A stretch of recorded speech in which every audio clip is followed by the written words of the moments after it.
Атактуулардын интеллектуалдык таймашы жана алардын кызыктуу образдары мунун бардыгы Саратан түндөрү 2014 интеллектуалдык шоу таймашында старт алды. Ардактуу угармандар, жалпыңыздарды жаныбызга чакырабыз. Номери 510181, ал эми борборубуздун коду 0312. Бүгүнкү түн чынында эле ысык болот. Ардактуу угармандар, мен бул нерсеге кепилдик берем. Жана албетте анткени себеби дагы бар. Себеби биздин студиябызда көптөгөн хитрлардын аткаруучусу десем дагы болот. Болгондо дагы 1 эмес, 2 эмес, 3 дагы эмес, 4 мырза жигит биздин студиябызга да конокко келген. Ал кайсыл топ деп дагы сиздер ойлонуп жатсаңыздар керек. Жана албетте мыкты топту биз сиздер менен дагы тааныштырууга дагы биз шашылалы. Ал деген Кыргызстандагы 4 жигиттен турган бойс бенд деп да койсок болот. Жигиттер, кандайсыздар? Салам, биз Жебет тобу. Жебет тобу, кош келипсиздер. Маанай жакшыбы? Абдан жакшы. Оюнга дал ушундай образдар менен да даярданып келген экенсиңиздер. Бардык түрдө. Анда жалпы биздин угармандарга да тааныштырып өтпөсөк болбос. Жанымда турган кыргыз баатыры Самат. Андан соң Минур, ошондо Аладдиндин, Кумар, Аладдиндин образында, Медер гректердин Грек баатыры жана сиз Минур. Образыңыз тууралуу дагы кеңирээк маалымат айта кетсеңиз. Менин образым толук аталышы бул гусарский мундир болуп аталат. Жакшы экен. Ал эми мырзалар, суроолор дагы бүгүнкү интеллектуалдык таймашка дагы болгон даярдык менимче жакшы. Албетте. Эми образыңыздан баштайлы. Эмне үчүн дал ушундай кыргыз мырзасынын образы? Негизи бүгүн төртөөбүздүн образыбыз экөөсү тарыхый жактан келдик. Мисалы, ошол Грек Римден Медер келди. Мен болсо ошол чүйдөн Буранадан келдим. Ушул жактан эле эминдейсизби? Кумар менен Минур болсо, булар жомоктордон келишти. Жалпы бүгүн Саратан түндөрүндө эфирден кийин баарын түшүнө киребиз деп. Жакшы экен. Эми кийинки образ тууралуу сүйлөшөлү. Эмне үчүн дал ушундай Аладдин жомоктогу образ? Чындыгында эле кичинекей кезимде Аладдин мультфильмин көрүп, Аладдинди көбүрөөк көрчүмүн башка мультиктерден караганда. Демек, ошол үчүн. Ошол үчүн. Жасмин барбы?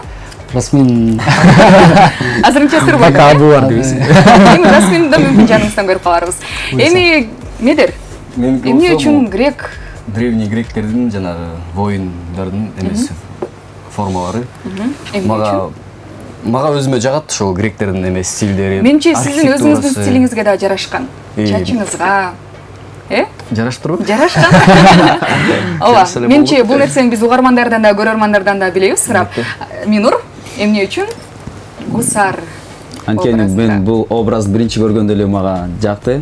Өзүм ушундай ачык түстөгү кийимдерге жакынмын деп айтсам болот. Бул образ мындан 15-20 кылымда пайда болгон да элге. Ошондон бери келет деп айтсам жаңылышпаймын. Жакшы экен. Дал ушундай мыкты образдарды тандап алган соң биз эми эң мыкты оюнду да көрсөтөбүз. Эми төртөө эле болсо дагы биз жеңишке жетебиз деген ойдобуз, жигиттер. Болгондо дагы биз айымдарды чакырабыз, эң башкысы, кандай гана оюндар көрсөтөт болот экен биздин айымдарыбыз. Жана албетте угармандарыбыздын жалпысын чакырабыз. Кыргызстан сөз түрдө биз менен жана оюнга кош келиңиздер дейли. 510181 бул студиябыздын номери. Ал эми эгерде Жебет тобуна болгон кызыктуу суроолоруңуздар дагы бар болсо, анда узатсаңыздар болот. Биз суроолорго дагы жооп берүүгө даярбыз. 6100 кыска сандары кызматта. Жана эскерте кетчү нерсе, ардактуу достор, таанышуу иретиндеги СМС каттарды тилекке каршы кабыл албайбыз. Бир гана саламдар жолдонсун. Жана дагы биздин жылдыздуу конокторго болгон дагы суроолору бар болса, анда сөз түрдө жазыңыздар. Тумар сөзүнөн баштап. Биз болсо оюнга мыкты даярдык көрүп, бир музыкалык клиптен соң биз оюнду баштайбыз. Албетте. Анжеликанын аткаруусундагы Били аталыштагы мыкты музыкалык чыгарма жалпы биздин угармандарыбыз жана көрөрмандарыбыз үчүн арналсын.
Саратан түндөрү 2014 старталдар каармандар жана жалпыңыздарды дагы да болсо жаныбызга чакырабыз. Бүгүн эскерте кетсек, студиябызда 4 мырза жигит болгондо дагы ар түрдүү образдын ээлери Жебет тобу. Дагы бир жолу салам жигиттер.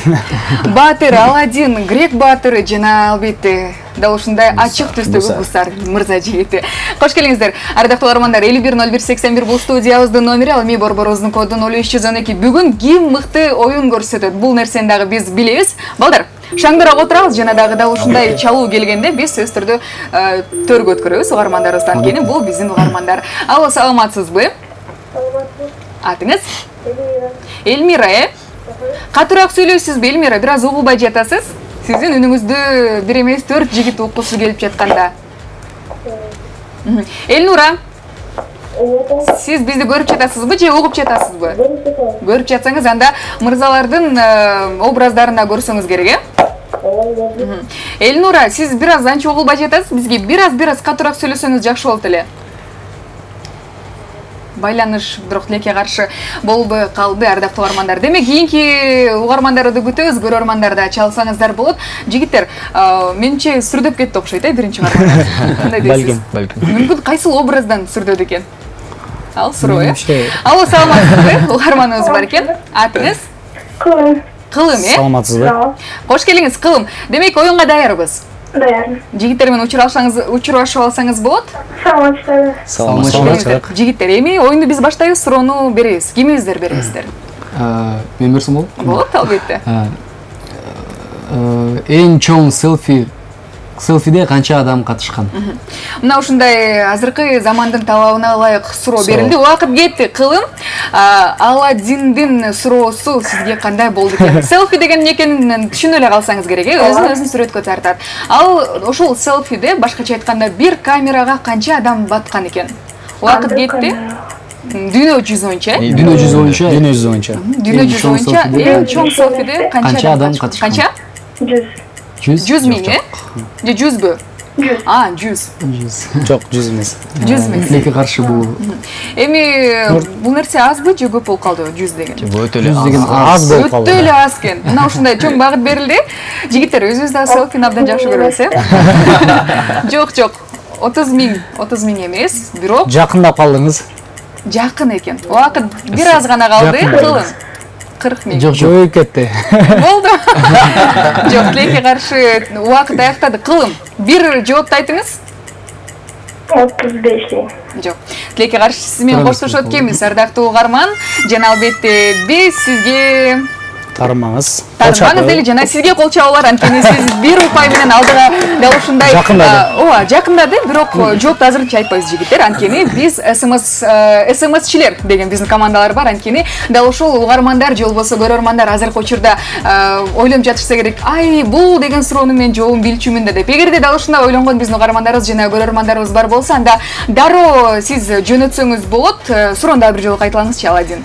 Дүйнөдөгү эң чоң селфиде канча адам катышкан? Дал ушундай суроонун эң туура жообун жана эң алгачкы жообун күтөбүз, жана ал жооп үчүн бизде дал ушундай белек бар, Тумар Чекитепа медиа порталынан дал ушундай сумка, ичинде футболка жана мына ушундай кружка дагы бар. Жакшылыкка колдоносуз дегенде ишеничтебиз. Ардактуу угармандар, андыктан чамдаңыздар 6100 кыска сандар кызматта эң туура жоопту жана эң туура жана эң алгачкы жоопту биз кабыл алабыз. А бизде болсо чалуулар бар экен, угарманыбыз бар. Алло, саламатсызбы? Алло, саламат. Атыңыз? Азем. Азем, Ооба. Азем, кош келиңиз. Жигиттер, башка суроодон беребиз эми. Кандай суроолорду даярдадык? Экинчи суроону мен берсем. Ачкалык сезимди кайсы түс жаратат? Суроо ушундай болду, Азем. Жигиттерден Ачкалык сезимди кайсы түс жаратат? Буранадан. Убакыт кетти, Азем. Кайсы түс? Жок, эми сиз ойлонуңуз. Анткени убакыт аз, анткени убакыт көп, анткени биз дароо бардык түстөрдү кабыл албайбыз. Бир-эки гана түстү айтыңыз, вариант кылып. Демек, өзүңүздүн образыңызга жараша суроо даярдаган экенсиз. Эми багыт эми түс дебеди. Эми түстөн бир ашып кетсе бир 10 түс бар. Түстөр аз эле да. Багыт чын эле абдан эле чоң болду. Азем, ачкачылык Бирөө эместе. ачкачылыкты Жок. Теки агыш угарманыбыз дагы кетти, анткени ачык болуп кетти окшойт. Суроону дагы бир жолу кайталап коюңуз. Ачкалык сезимди кайсы түс жаратат? Бул түс биздин студияда көп, абдан эле. Жана албетте биз 510181 номерине келген угармандарыбызды кабыл алабыз, көрөрмандарыбыз дагы бар, жана СМС каттарды дагы күтөбүз. Ал эми угарманыбыз да келип калган экен, саламатсызбы? Саламатсыз. Атыңыз? Атым Эрлан жана менин тууганым Кайрат. Кош келиңиз. Саламатсызбы. Саламатсызбы. Саламатчылык. Ошондо Биз жебе тобуна ийгилик жана образдары бизге жактуу. өзгөчө кимдин образы жакты, айтыңызчы. Аскер кийип турган адам, байкебиз. Гусар, Минур, жакшы экен. Ал эми суроону дагы бир жолу кайталайбыз. Ачкалык сезимди кайсы түс жаратат? Ачкалык сезимди кайсы түс жаратат? Эрлан, убакыт кетти, Биздин ойлонобуз. оюбузча кара. Караң, Жок. ойлонобуз, бир аз Ал жакын. уйкуну жаратат деп. Ооба, уйку анткени көздү жумганда капкара болуп калат да. Ошондуктан биз бир аз ойлонобуз. Кандай болот? Жардамдарбы? Чын эле ачка калган учурлар көп эле болсо керек, жигиттер. Албетте, студентпиз да биз азыр барабыз. Дайыма эле ачкабыз, Келиңиздер. Жобубуз бозоруп калабыз. Боз түс, Жок, ойлонобуз, убакыт бар. Келиңиз, бир түстү айтып коюңузчу. Ал түс биздин студияда орун алган деген бир чоң багытты мен берип өттүм. Кызыл. Туура. Ардактуу биздин Эрлан, сизге кол чабуулар болсун, анткени сиз туура жоопту айттыңыз. Мен формамдын түсү ачкачылыкты. Аны сиз Сени көргөн адам ачка болот. Ардактуу Эрлан, эми сизден суроо күтөбүз, жигиттерге суроолорду берсеңиз болот. Логикалык суроо берсем, 100төн 1 зат. Ошондо биз анда саналбайт экен бул упайлар, анткени жок. Анткени биз жаңы суроолорго жана жаңы оюндарга дагы угармандарды чакырабыз. Анткени эрежелер боюнча мындай эмес. Биз болсо буга чейинки СМС каттарга дагы биз суроо узаттык эле. Кайсыл суроо эле ал? Селфи. Эң чоң селфиде канча адам катышкан, Бул суроого дагы биз жоопту күтөбүз. 6100 кыска сандардын узатыңыз Тумар сөзүнөн баштап ага чейин бир музыкалык клипти көрөбүз, андан соң кайрадан угушабыз. Демек оюн мыктуу уланат. Жигиттер, биз ишенебиз.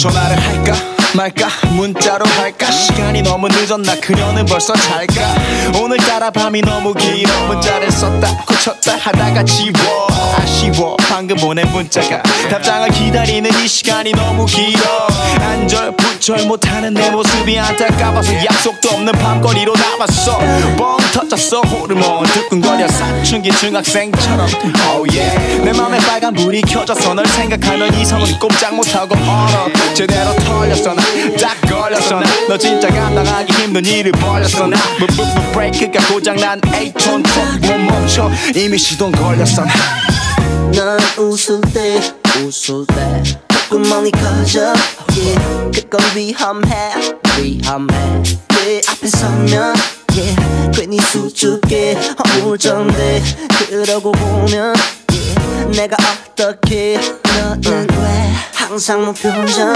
yeah. 넌 대체 뭘 하는 여자기네 도대체 뭘 먹고 자라기래 이 물음표 짓게 만들어 네가 보내는 입가에 미소만 짓게 만들어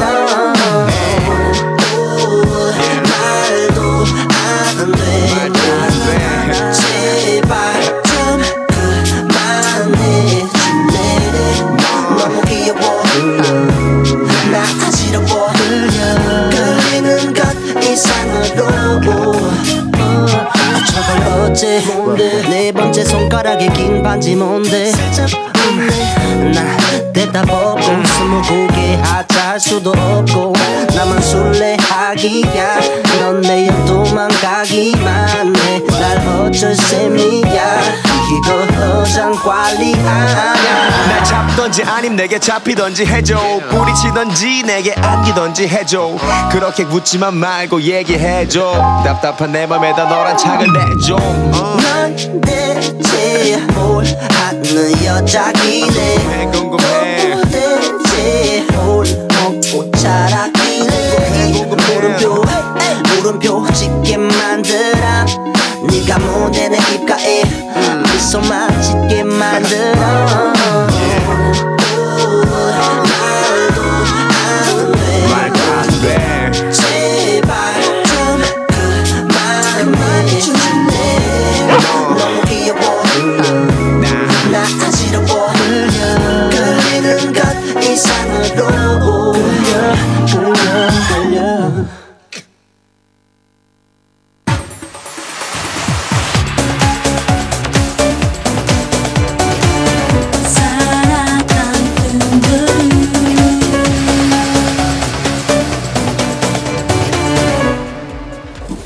Ондон ашык хитрлардын аткаруучулары жана буга кошумча жүздөн ашык көрөрмандардын эси бүгүнкү күндө сахнада гана талантын көрсөтпөстөн интеллектуалдык таймашта өзүнүн IQ жактарына көрсөтүшөт.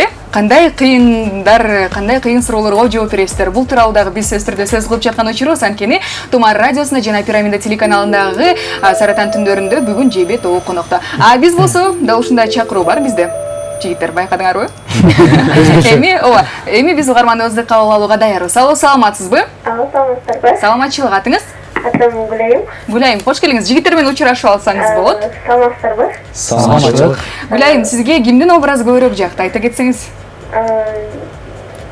Экинчи место турган Аладдиндин Аладдиндин образы жакын турбайбы? Өзү да жаккан окшойт го деменчи. Айрайкана баардыктардын образы жакшы болуптур. Жакшы болот. Келиңиз, анда оюнду баштайлы. Биз суроо даярдаганбыз буга чейин. Биз беребиз. Жаңы суроону беребиз. Анда мен берсем. Ресторанда эң кир буюм бул эмне? Убакыт кетти, Гүлайым. Ресторандагы эң кир буюм. Бул эмне? Кир буюм. Эмне болду экен? Ресторан кымбат баалуу ресторан дейилчи. Өтө чоң баалуу ресторан. Ал ресторандарга күн сайын жебе тобу барышат. Ал жакта ырдашат. Жана эң кир нерсени барып медер көрүп калыптыр. Аны бүгүн суроо катары. Дайыма байкап жүрөм. Дайыма эле байкап жүрөт экен. Келиңиз, Гүлайым. Буюм дедилер, Буюм бул. Греберстеги вот эме эмеспи, дорожка. Жок. Багыт бере кетпелиби, жигиттер? Ал деген Кайсыл жакта? Ичинде, ресторанның Ичинде, албетте ичинде. Ичинде. Баарда эмеспи? Бардыгы колдонот. Бардыгы колдонот, Бардыгы колдонот. Аны ресторанга келген баары келген. колдонот. Адамдардын клиент. Ошон үчүн кир да болсо керек, э? Албетте. Майлыкпы? Жок, тилекке каршы тилекке биз каршы секундомерди токтоттук, ардактуу Гүлайым. Акыркы жооп? Жок. Кийинки угарманыбызды да кабыл алып көрөлү. Мүмкүн ал дагы угарманыбыз ресторанга дагы көп барат. Биз угарманыбызды кабыл алабыз. 510181 бул студиябыздын номери, борборубуздун коду 0312. Алло, саламатсызбы? Биздин угарманыбыз менен таанышып төргөт көрөлү. Алло. Алло, Саламатсызбы, атыңыз? Улар. Улар, кош келиңиз. Бир аз радиоприемниктин добушун азайтыңыз. Азыр. Жана жигиттер менен учурашып алсаңыз болот. Ассаламу алейкум. Валейкум ассалам. Биздин сурообузга жоопту билесизби?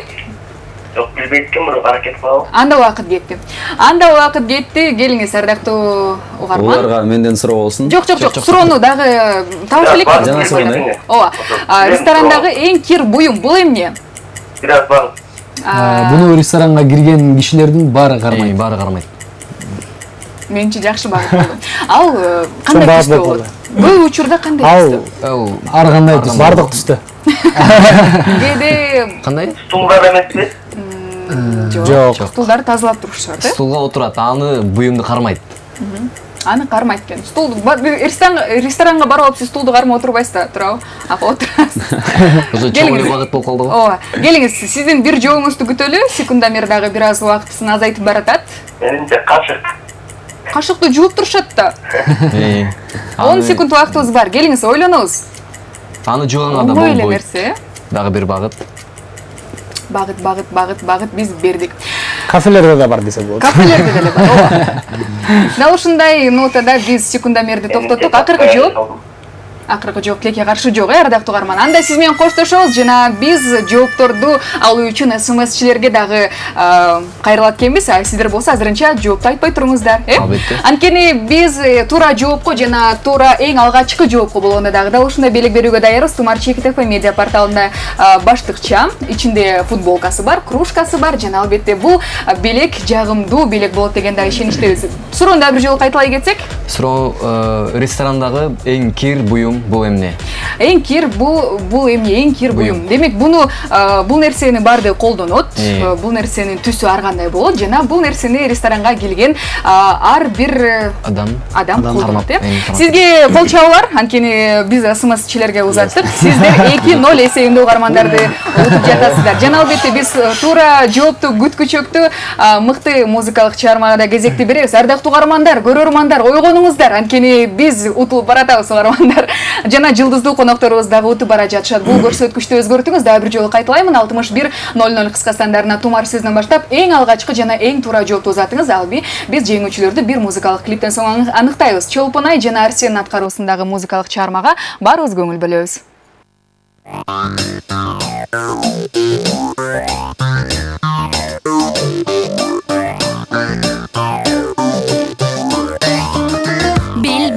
Башкачасың, мага жага жылмайган көз карашың. Жүрсөм мен эркелей, сен жүзүмдү көлөп жеттелей. Эңсегеним бир сендей, мени тапсын татсын, эч кимге бербей. Карабачы теңебей, элди бактың жамгыр, болуп сепелей. Темеле секунд, мага жагымдуу күлкү. Экөөбүз берге мен бир түн табышкан. Менен жаныма жазылгансың багыма, кеде сагынам. Колумдан сен кармачы, жүрөгүмдү самачы, жаша сонун карачы.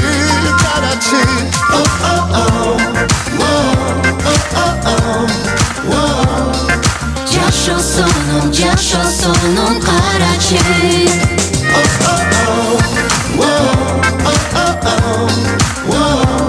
Бул жашоо сонун карачы.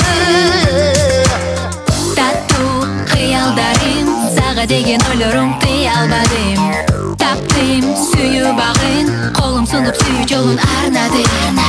Эңсегеним бир сендей, мени тапсын Алтын татсын эч кимге бербей, карабакчы теңебей, келди бактың жамгыр болуп сепелей.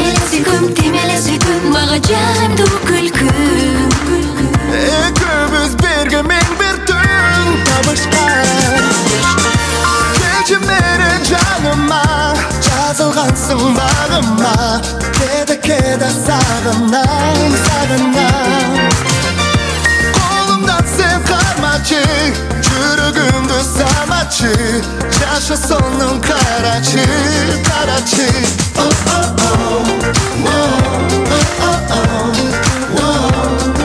Жашо сонун карачы.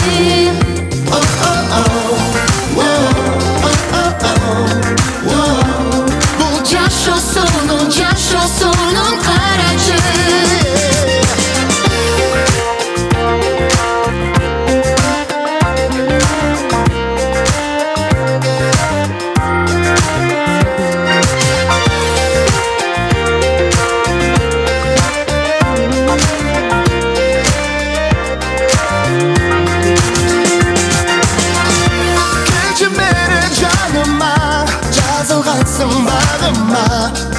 Кеде сагынам, сагынам. Колумдан сен кармачы, жүрөгүмдү самачы. Жаша сонун карачы, карачы.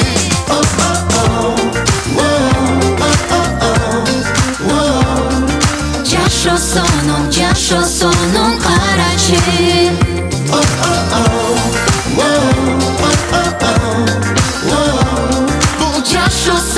Жашо сонун карачы.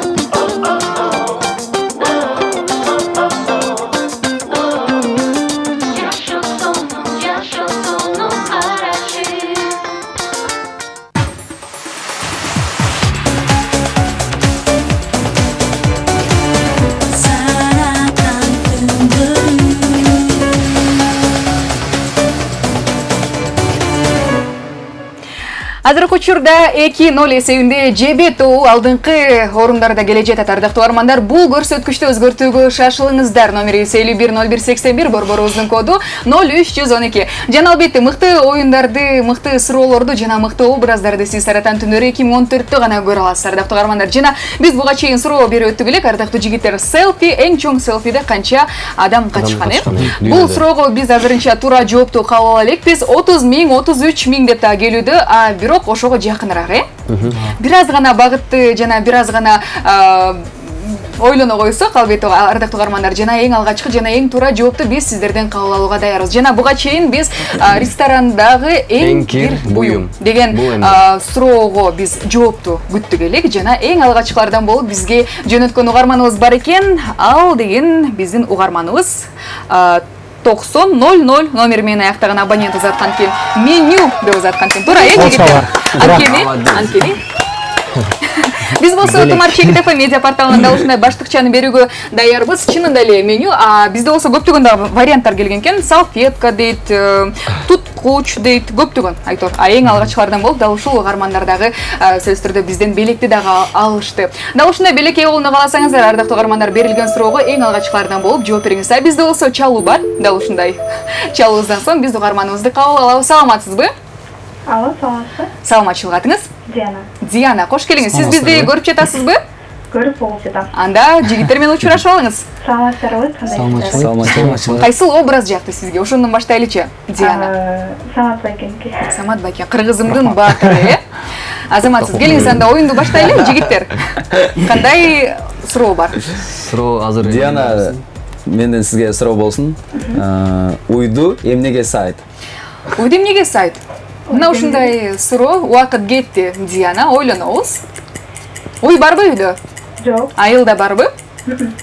Туугандардачы? Кошунаныкында барбы анда? Жок дегенде. Туугандарда бар. Туугандарда. Эмнеге саашат алар? Уйду.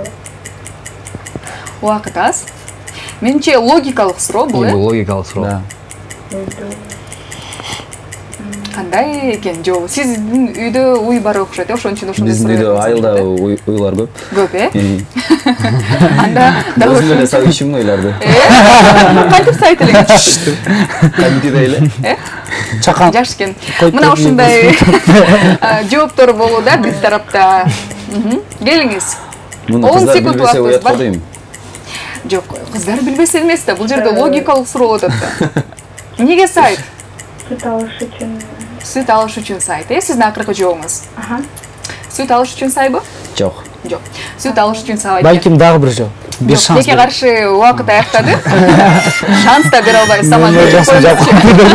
Ардактуу Диана, кош айтабыз сизге, жана биз кийинки угарманыбызда кабыл алып көрөлү. Мүмкүн анын дагы уyu бар. Ардактуу угармандар, 510181 бул студиябыздын номери, жана жигиттер менен таймашууну кааласаңыздар, кош келиңиздер. Мына да ушундай жигиттер кожойкелерге арналган бир суроону берди. Кийинки угарманыбызда да ушундай нота менен келип калды. Ардактуу угарман, кош келиңиз. Я. Ошондойбу? Сиз менен тааныша албайлы биринчи, ардактуу угарман. Алло. Алло. Угарманыбыз кетти. Уйду бир нерсе деген боюнча кетип калды. Угарманыбыз бар, алло, саламатсызбы? Алло. Саламатсызбы, атыңыз? Саламатсызбы. Руслан, Уйду байк этиш үчүн сайт. Байк этиш үчүн сайт. Байк эткен көп сабыз. Сиз таптакыр жакындашпадыңыз. Жок, таптакыр эле жакындашпадыңыз, ардактуу угарман. Убакыт кетти, келиңиз, ойлонобуз. Суроону кайталайбыз. Бул логикалык суроо. Минут, суроону кайталайбыз. Чакага сайттан эмне сайт? Кандай? Уйду эмнеге сайт? Идишке сайт. Чакага сайт. Туурабы? Азамат, ардактуу угарман, сизге бул кол чабалар анткени чынында эле уйду чакага сайт. Сүт алыш үчүн, сүттү ошол чакага алыш үчүн сайт. Келиңиз, ардактуу угарман, эми сиз жигиттерге суроону берсеңиз. Жыл сайын саатан түнүнө Анжелика айым келип болчу, ошол суроону берип коеюн. Жирафты холодильникке кантип салат? Кандай салат? Анын 3 жолу бар, Ачасың, жирафты саласың, жабасың. Туурабы? Таптыңыз. Мындай гана оңой суроону бердиңиз, ардактуу угарман. Эми чечүүчү суроо. Мен берсем. Кол чабалар алгач, анан чечүүчү Биз суроо. беребиз, бир топ терекке, бир топ чымчык келип конгондо, бир чымчык ашып калат да. Ал эми кайра учуп келип, кайра бардыгы тең экиден конуп көрсөт да. Ошондо бир терек жалгыз калып калат да. Ошондо канча бул жерде канча чымчык, канча терек бар?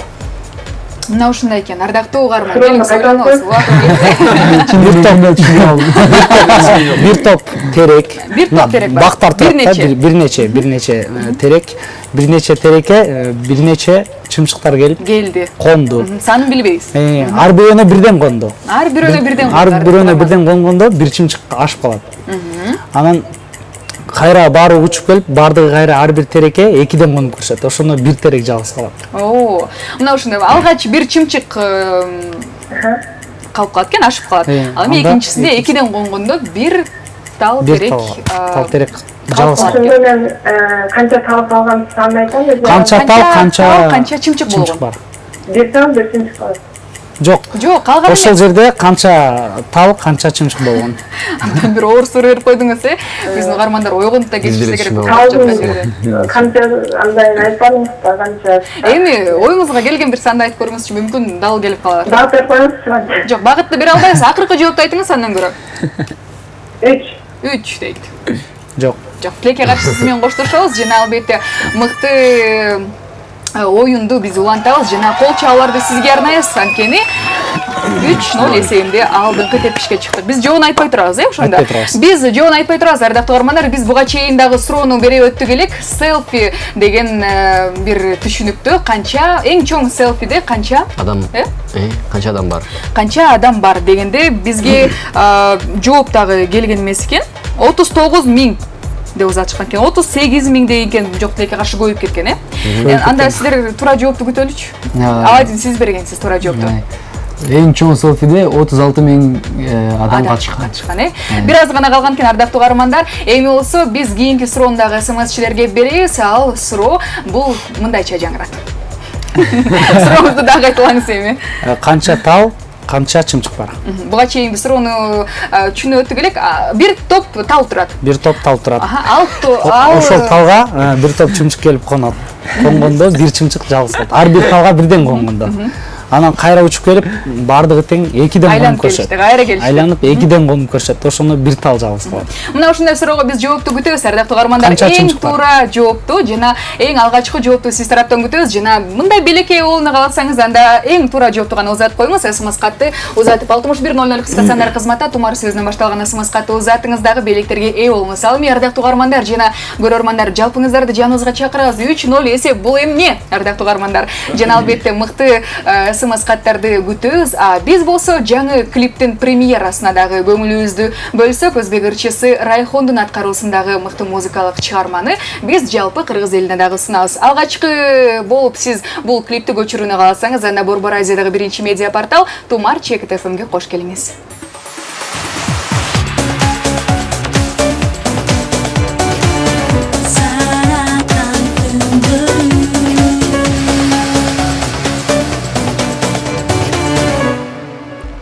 Күнгө дүйшөмбү, ардактуу каармандар, жана жуманын эң алгачкы күнү айтып коюшат эмеспи? Бул жуманы кандай баштасаң, ошондой аягына чейин болот, Жигиттер, жакшы башталды менимче. Бүгүнкү эфир өзгөчө шаңды, өзгөчө жеңиш менен сиздер үчүн башталды. Кудай буйрса. Ооба. Андыктан да ушул жеңишти ардактуу каармандар сиздер дагы өзгөртүп салсаңыз болот, мүмкүн сиздер дагы жеңүүчү ата аласыздар. Биз болсо буга чейин биз суроо берип өттүк элек, канча тал, канча чымчык бар деп, Саматтын бир өзгөчө бир суроосуна эң алгачкылардан болуп бизде келген жооптор дагы бар экен. Чында отуруп алып санашкан экен анда. Эки-экиден барса бирөө ашып калат деп. Жана биз азыркы учурда кимди куттуктайбыз? Мен аны билем, анткени ал угарманыбыз бизге эң алгачкы туура жоопту узаткан 3 тал 4 чымчык дейт. Туура. Дал ушул абонентке 8799 номери менен аяктаган абонентке биз дал ушундай белекти берүүгө даярбыз. Тумар Чекит ФМ медиа порталынан ичинде белектери бар, футболкасы жана кружкасы. Биз болсо башка 4 чымчык учу дарак дегендер дагы келген экен. 3 тал 4 чымчыктар да келген экен. Биз болсо угармандарыбыз дагы жөнөткөн СМС каттарды дагы биз алабыз. Салам радио Тумар дейт, 3 тал чымчык дейт, 4 чымчык. Айтор башка угармандардын дагы кечигип калыштыр. Жана албетте биз мыкты СМС каттардан соң чалууга да кезек беребиз. 510181 бул студиябыздын номери. Биз болсо угарманыбыз дагы бар экен. Алло, саламатсызбы? Алло, саламатсызбы? Алло. Саламатсызбы, атыңыз? Улар.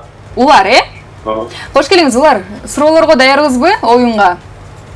Ооба. Келиңиз анда, Улар. Жигиттер менен учурашып алсаңыз болот? Ооба.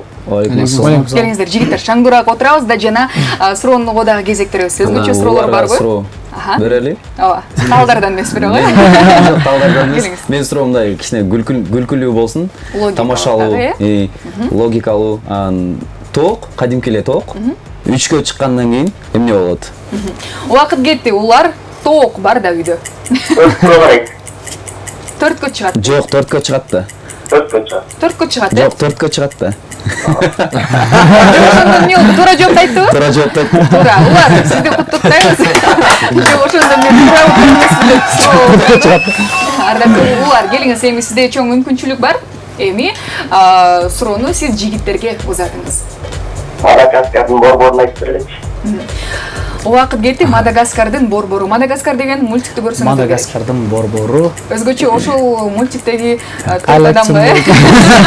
Ким ошондо Марс, ким ошондо Глория. Келиңиз, ойлонобуз. Мүмкүн Мадагаскардын борбору варианттар дагы бар. Билесиздер, биз көргөнбүз, бирок ошону ойлонобуз. Сиздер жомок дүйнөсүнөн болгондон кийин Алекске чалчы. Алекске чалчы. Глория чалчы. Глория окшойт ошол Жасмин, Аладдин. Мадагаскардын борбору бул убакыт дагы азайып баратат. Жигиттер ойлонобуз. Мадагаскар. Ойлонуп көрүңүзчү, мүмкүн жана Мадагаскар деген багып сурап көрбөйлүбү? Улар. Барсызбы? Багып бере кетпейсизби? Багып. Тамгасынан башталат экен. Ойлонобуз, жигиттер. Ойлонобуз. Кандай гана жоопторду айтат болду экенсиздер. Медер ойлонуп жатат, эсте албайт. Мадагаскардын борбору. Келиңиз, ойлонобуз. Биз убакыт аяктады. Ким эң алгачкы жоопту айтат экен жигиттер? Кажется, Антананариво. Ошондой беле? Ооба, туура. Ошондой болду. Кайктан ойлодуңуз? Мартиге чалдыңыз окшойт. Жок, Глорияга чалдым. Глорияга. Келиңиз, эми биз кол чабууларды дагы жигиттерге арнайбыз. Жана эми чечүүчү суроо жигиттер. Сиз тараптан суроолор болсун. Тоже Минурдукундай күлкүнүчтүү кичине. Аладдин. Картаң киши чал. Рыбалкада отуруп, алтын балык кармап экен. Алтын балыкты кармагандан кийин алтын балык тиги дедушка айтат экен да. Мени кой бер, 3 желанияңды аткарам десе, тиги ойлонуп карап туруп бышырып жеп дейт экен. Суроо эмне үчүн бышырып жеп? Эмне үчүн? 3 желанияңды аткарып берем десе деле бышырып жеп штаган. Башкача чал экен. Келиңиз, ардактуу карман. Жатасызбы? Эмне үчүн? Анткени жегиси келди. Жегиси келди? Жок, туура эмес. Жок. Багыт бере кетсек, Минур. Ой. Кумар. Ал багыт берсем батлет алат. Батлет. Да. Жок дегенде окшоштуу. Керек, багыт берсең. Жок, окшоштуу. Анткени жегиси келип кетти. Жок. Жок. Таптакыр эле алыста экенсиз. Улар, ойлонуңуз. 25 секунд убактыбыз бар. Дагы багыт берейин. Дагы бир аз багыт бериңиз, келиңиз.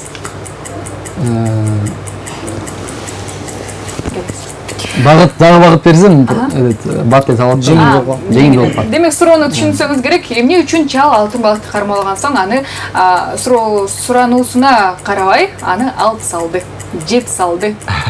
Анткени алтын балык алдап койду. Алтын балык эмес болчу. Алтын балык эмес болчу дейт. Убакыт аяктады, ардактуулар. Эң акыркы жообуңуз ал алтын балык эмес болчу болду, Жок, тилекке каршы аны сиз менен коштошобуз. Жана албетте кийинки угармандарыбызды да кабыл алып көрөлү. Мүмкүн алар алтын балык. Бүгүн байкап турам, бир короз жөнүндө, бир ой жөнүндө, бир алтын балык. Келиңиздер, ардактуу угармандар. Мыкты оюнду биз улантабыз. Баса бир болгондо жана эми осы чечүүчү суроодо биздин Уларбек утулду. Демек, сизге кол чабуулар болсун. Анткени сиздерге 4-0 эсебинде биз упайды дагы беребиз. Добуштар сиз тарап болсун. Жана албетте мыкты жоопту биз угармандардан күтөбүз. СМСчилер, кош келиңиздер дейли. Мыкты оюнду да көрсөтүңүздөр. Биз албетте суроону да бир жолу кайталабыз. Эмне үчүн ал чал алтын балыкты бышырып жеп салды. Жеп салды. Эмне үчүн куруп жеп салды? Угарманыбыз дагы бар экен. Ардактуу угарман, саламатчылык. Эми биз жаңы оюнду баштайбыз. Атыңыз ким болот? Юнус. Ким? Юнус. Эми жаңы суроону берели, жигиттер. Аны менден болсун суроо. Ысык көлдүн ортосунда эмне жайгашкан? Ысык көлдүн ортосунда эмне жайгашкан? Ардактуу. Сызык жайгашкан. Сызыкча дейт. Туура. Тире, башкача айтканда. Анткени ысык көл деген сөздүн ортосунда тире бар. Эми Юнус бул кол чабууларды алган соң, ооба. Эми дал ушундай бир логикалык суроодон бирди узатыңызчы бизге. Тарыхтан берсем болот, бериңиз. Тарыхты жакшы Тарыхтын атасы ким болгон? Кимдей? Тарыхтын атасы ким болгон? Тарыхтын атасы ким болгон? Тарыхтын атасы. Тарыхтын инсандары болуп отурасыздар. Бул жерде образдары болуп Кимге отурасыздар. тапшырдык элек деп. Тарыхтын атасы ким болгон? Менче ойлонуңуздар, бир аз мүмкүн Самат айтар, мүмкүн Кумар сиз айтасыз. Келиңиз. Бул логикалык суроо эмес, Тарыхтын атасы Убакыт. Убакыт туура эмес, Туура эмес. Тарыхка дагы байланыштуу эмне бар? Айтсаңыздар. Убакыт аз, жигиттер. Тарыхтын атасы Санжира болгон. Санжира болгонбу? Санжира болгонбу? Туура эмес? Туура эмес. Туура эмес экен, Келиңиз. 5-чи класс кетелер. Башкы тамгасы кандай эле? Анда Геродот. Геродот, Туура. Минур, жакшы экенсиз. Кумар, 5-чи класстын, 5-чи класстын тарыхын чын эле жакшы үйрөнгөн экенсиз да? 5 окуган экенсиз, азаматсыз. Эми сизге Кайрале Глория чалды. жакшы экен. Ал эми биз болсо оюнду улантабыз. Эми сиздер чечүүчү суроону узатасыздар, ардактуу жигиттер. Келиңиздер. Чечүүчү суроо, дагы бир суроону узатыңыздар. Биздин угарманыбыз кетип кала электе. Жана чечүүчү суроо кандай болот экен, кандай көрсөткүчтү дагы өзү. Мен берип коеюн. Отко күйбөйт, сууга чөкпөйт. Отко күйбөйт, сууга чөкпөйт. Жакшы да жаныбар эмес, Бул Отко күйбөйт, сууга чөкпөйт. Кандай? Жок. сууга Ал чөгүп кетет чөгүп жок. кетет да. Өчүп калат жок дегенде. Ошондо ойлонобуз, убакыт бар. Отко күйбөйт, сууга чөкпөйт. Ал багыт бере кетсек, ал кандай нерсе? Жумшак, катуу. Катуу Түсү болот. кандай? Катуу болот. Катуу экен. Түсүн айтпай эле коеюн. Эң катуу болгондон кийин Жесе болот. Жесе болот экен. Эң башкы биздин Кичинекей балалык кезде өзгөчө жакшы көргөнбүз. келиңиз. Юнус, 25 секунд убактыбыз бар. Юнус барбы? Ал нерсе үйдө бар, Ал Көп учурда үйлөрдө бар. Кафе, ресторандарда бар. албетте бар. Кичинекей кезде аны жегенде тилөкчүбүз деп эле. Болду, эми чоң багыт болуп кетпеди. Келиңиз, ардактуу Юнус барбы? деп турат коебуз. Акыркы жоопту угабы? Ойлонобуз, ойлонобуз. 2 Секундомер дал ушул менен токтоду. 3 Тилекке каршы биз сизден эч кандай туура жоопту дагы туура эмес, бир да жоопту калган жокпуз ардактуу каарман. Биз болсо кол чабууларды дагы бир ирет сиздерге арноодон биз чарчабайбыз. 5-0 эсебинде. Жигиттер чын эле кыйын сиздер. Ардактуу каармандар, сиздерден күтөбүз жана албетте мыкты суроону биз СМСчилерге да узатабыз, кандай суроо бергенин биз дагы бир жолу кайталай кетели. Отко күйбөйт, сууга чөкпөйт. Сууга чөкпөйт. Бул эмне? 6100 кыска сандарына СМС катып узатыңыз. Эң алгачкылардан болуп жана дагы мыкты СМСчилердин жеңүүчүлөрүн биз бир музыкалык чыгармадан соң билебиз жана аныктайбыз. Жалпыңыздарга Иса Өмүркуловдун аткаруусундагы мыкты музыкалык чыгарманы арнайбыз. Биз болсо жигиттер менен мыкты даярдыкты көрөлү.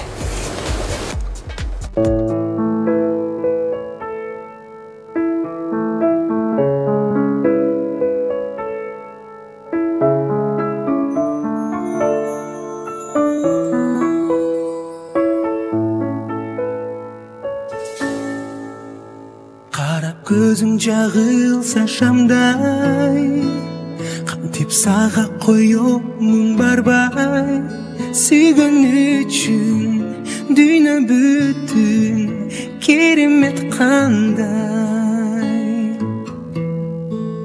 Кол кармашып бактыга барбыз, кошкан аттай кагылган жанбыз, батып муңга кантип мурда жашадык жалгыз. Эркелеп ак булуттан неге жаш тамат, эки жүрөк табышканда жаз башталат. Бийик учат махаббат кушка айланып, биз экөөбүз кошканат. Сагынычтан качамын кайда, сага карай шашамын кайра.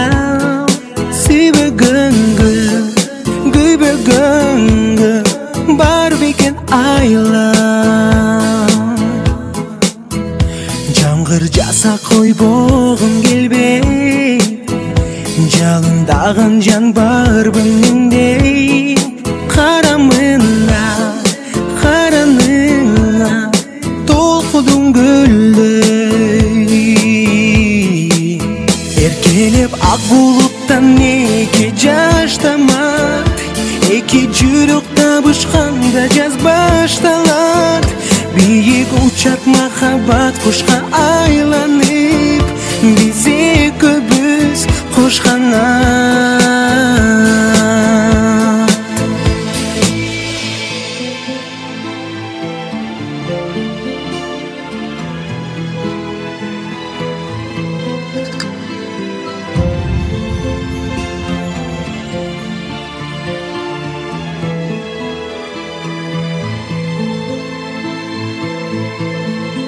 Эркелеп ак булуттан неге жаш тамат, эки жүрөк табышканда жаз башталат.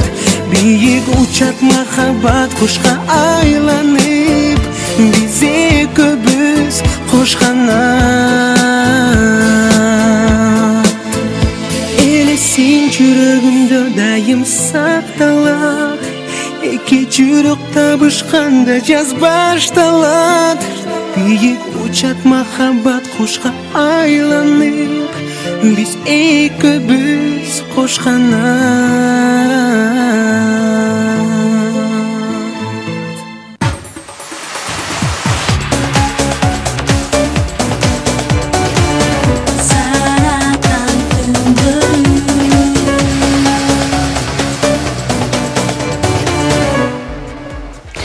Тумар радиосуна жана Пирамида телеканалындагы Тумар түнкү каналында Саратан түндөрү интеллектуалдык таймашыл амчаткан учур ардактуу жана бизде жаңы күн жана биз жаңы күнгө жаңы жеңиштер менен дагы кирип барабыз ардактуу достор. Календарда 26 августда ушул күнү сиздердин жакындарыңыздын болобу же болбосо туугандарыңыздын досторуңуздун туулган күнү болсо анда бизге СМС каттарды узатсаңыз болот 6100 кыска сандарына Тумар сөзүнөн баштап жана албетте биз аны туулган күнү эсин дагы биз жигиттер менен куттуктоого дагы даярбыз жигиттер.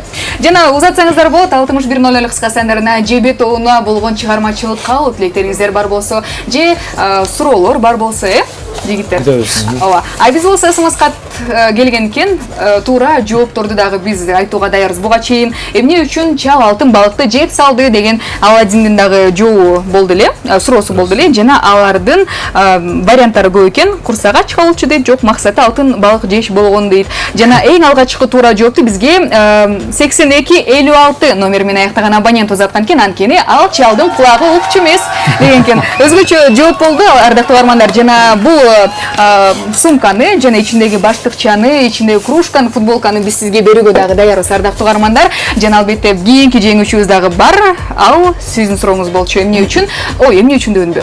Отко. Ал нерсе отко күйбөйт, сууга чөкпөйт. Да ушунун суроонун дагы ээси бар экен. Ал муз деген 7447 номер менен аяктаган абонент. Чын эле муз жечүүбүз, кичинекей кезибизде Минур, Кумар.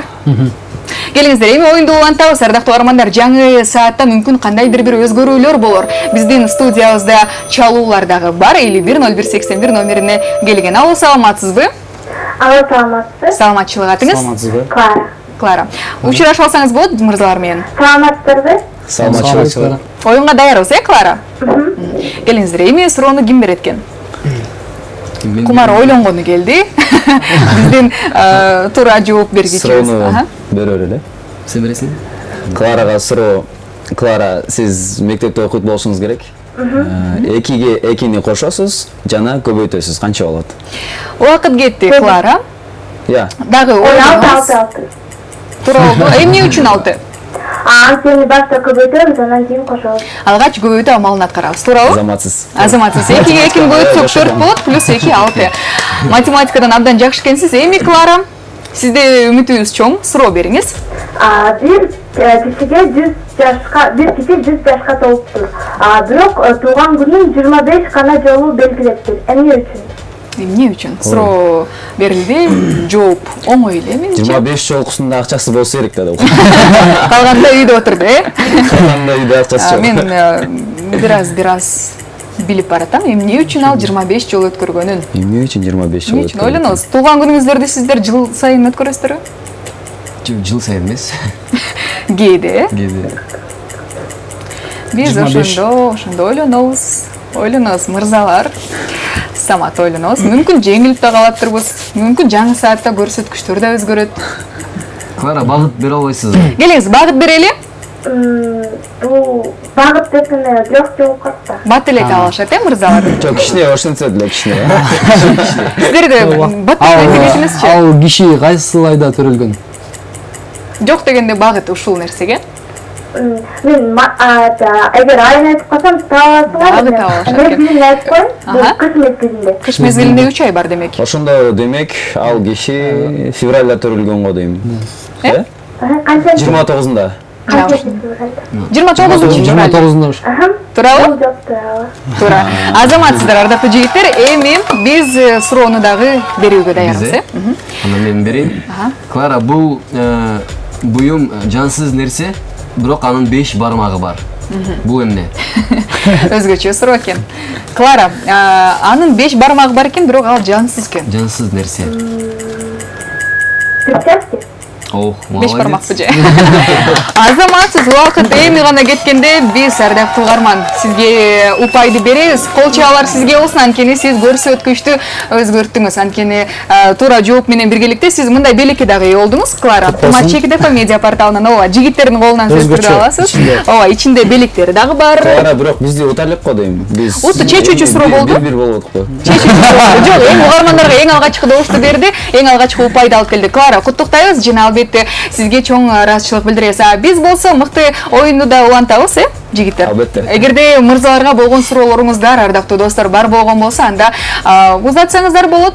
Жигиттердин бардыгы бизге берүүгө дагы даяр, жооп берүүгө. Бизде келген каттар бар экен, жебе тобу ишиңиздерге ийгиликтерди каалаймын. Бар болуңуздар. Минур дейт, сизге суроом бар эле. Сиздин сүйлөшкөн кызыңыз барбы дейт, 9670 номер менен аяктаган абонент. Жок, мен сүйлөшкөн кызым жок. Сиздердин? Жок. Келчегиз бар деп койсун. Тамаша. Азыр учурда баарыбыздын жүрөгүбүз бош. Жүрөгүбүз бош. Камерага башкача көз караш менен карап коюңуздар да жигиттер. Жүрөк бош деп. Биз болсо да ушундай кыздардын жүрөгүн титреткен соң, ардактуу каармандар, клипке дагы кезектерибиз. Оюнду улантабыз. Мына жаңы саатта көрсөткүч өзгөрөт дедик. Эми да ушундай улантып да кетсеңиздер болот, ардактуу достор. Номерибиз 510181. Кош келиңиздер.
Эсеп 5-1 ардактуу угармандар жана жаңы музыкалык саатта биз көрсөткүчтөрдү дагы өзгөртүүгө чакырабыз угармандарды. 510181 номерине чалсаңыздар болот. Ал эми борборубуздун коду 0312. Дагы бир жолу кайталайм номерди 510181. Ал эми СМС каттар үчүн 6100 кыска сандар кызматта тумар сөзүнөн башталган СМС каттарды узатыңыз. А бизде болсо жигиттер чалуу бар экен. Байкагандай эле. Алло, саламатсызбы? Алло. Саламатсызбы, атыңыз? Азиза, кош келиңиз. Абдан уялып айттыңыз го атыңызды. Учурашасаңыздар болот. Жигиттер. Саламатсызбы? Келиңиздер. Кимдин образы жакты? Мына ушундан баштайлычы сөздү. Азиза. Мага Минур. Шалкончик. Минур 2 упай топтоду. Келиңиздер жигиттер, эми биз суроону баштайлы, суроону берели. Кимиңиздер суроону берет. Оюн башталды. Медер абдан ойлонуп жатат. Келиңиз, Медер, бир суроону карабыз. Суроолорду жазып алганбыз, ошонун кайсысын берсек деп ойлоп атпаймынбы? Келиңиз. Көчөдөн жашыл адамды көргөндө эмне кылуу керек? Көчөдөн жашыл адамды көргөндө эмне кылуу керек? Убакыт кетти, Азиза. Көчөдө кетип баратасыз. Жашыл адам алдыңыздан чыкты. Азиза барбы бизде? Алло. Келиңиз. Жооп бербейсизби? Я. Алло. Угулуп жатат. Катыраак сүйлөңүз. Токтойт. Жок. Жок. Тилекке каршы туура эмес. Тилекке каршы туура эмес. Ойлонуңуз, убакыт бар. Өтөбү? Туура. Жолдон өтөт, Тагыраак айтканда жолдон өтөт. Анткени бул жол чырак. Жана ушундай кол чабуулардан соң сизде чоң мүмкүнчүлүк болду, жаралды ардактуу Азиза. Эми сиз жигиттерге суроону бериңиз. Үнүңүздү бир аз катыраак чыгарыңыз. Макул. Даярдасызбы? Мага Белиз деген өлкөнүн столицасын айтып коесузбу? Кайсыл өлкө? Белиз деген өлкө бар, Белиз деген өлкө барбы? География жактан биринчи жолу. Белиз деген өлкө кайсыл тарапта жайгашкан? Багыт бере кетели, убакыт кетти, жигиттер. Северная Америка. Америка. Белиз. Ойлонобуз. Америкага да барсаңыздар керек менимче. Бул баягы мен жашаган жерде ал жакта. Ошол үчүн Медер Белиз. Ошондуктан Минур жашаганда, ошондуктан мен билбейм. Ал кошуна болчу, Минур. Грек жакта жашагансыз да ошондо. Сиз грек баатыр болгондон кийин. Конечно. Бизге бул суроо тиешеси деле жок деп Самат. Келиңиз. Сиз кайсыл өлкөдө? Мен кыргызский Аладдин. Багыттагы бере кетиңизчи, Американын ичине жайгашкан. Кайсыл өлкө? Северная Америка, да? Ооба, баштангысы Б тоже. Б. Ошондо биз борборду аныктап жаткан убагыбыз, Жооп барбы? Жок. Барбы? Мына ушундай ноталарда биз сизге ардактуу угарман кол чабуулардарынабыз. Ал эми жигиттер, сизге мына ушундай үн.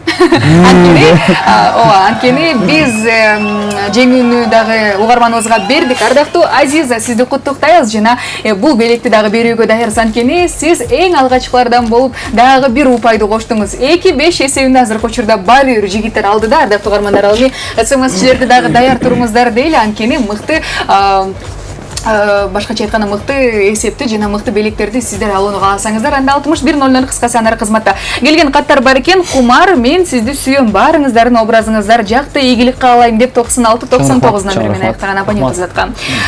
Сизге ишиңиздеги ийгиликтерди каалайм дейт. Кандайсыздар жигиттер? Мен Бурул Адилет менен Тазагүлдүн тоюнда чогуу отурганбыз. Сиздерге салам айтамын дейт. Салам. Сиздердин таанышыңыздар, ишиңиздерге ийгилик, жебе тобу дейт. Мен сиздерди абдан жакшы көрөм жана албетте качан жаңы ырыңарды чыгарасыздар деп турасыздар деген экен. 26-0 номер менен айткан абонент жазаткан экен. Чоң рахмат. Азыркы учурда жаңырлардын үстүнө иштеп аткан кезибиз. Бул жаңырларыбыз чыккан деп айтсам болот. Сиз бул ырларыбызды уккан эмес окшойсуз деп айтсак дагы болот. Биздин ырларыбыз көп. Мисалы үчүн жаңырларыбыз Кара жаным, Заурет жана ошондой эле азыркы күндө келчи жаным деген аттуу ырыбызга жакынкы күндөрдө клип тартайын деген планыбыз бар алдыда. Жакшы экен. Да ушундай СМС каттардын арасында мындай дагы бар экен. Салам, ишиңиздерге ийгиликтерди каалаймын дейт. Кайсыл ырчыны кумир тутасыздар деген экен. ар бирибиздики ар кандай. Мисалы, бир-бирден айта кетсеңиздер, жигиттер. Стинг.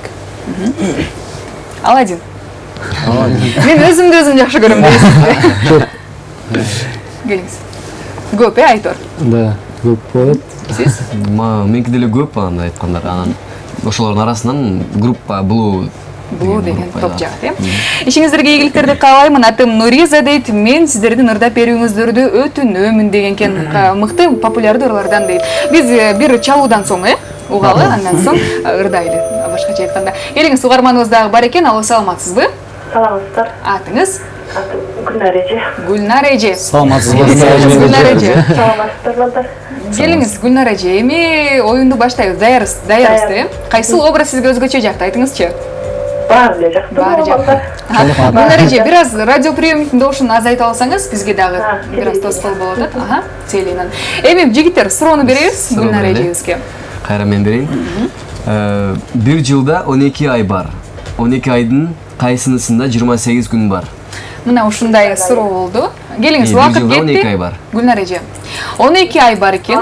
Бир жылда анын 28-и кайсыл айда бар, э? Бардык айда бар. Туурабы? Топ-туура. Ооба, бардыгында эле барды, 28 күн. Кол чабуулар, ардактуу Гүлнар эже, эми сизде мүмкүнчүлүк болду.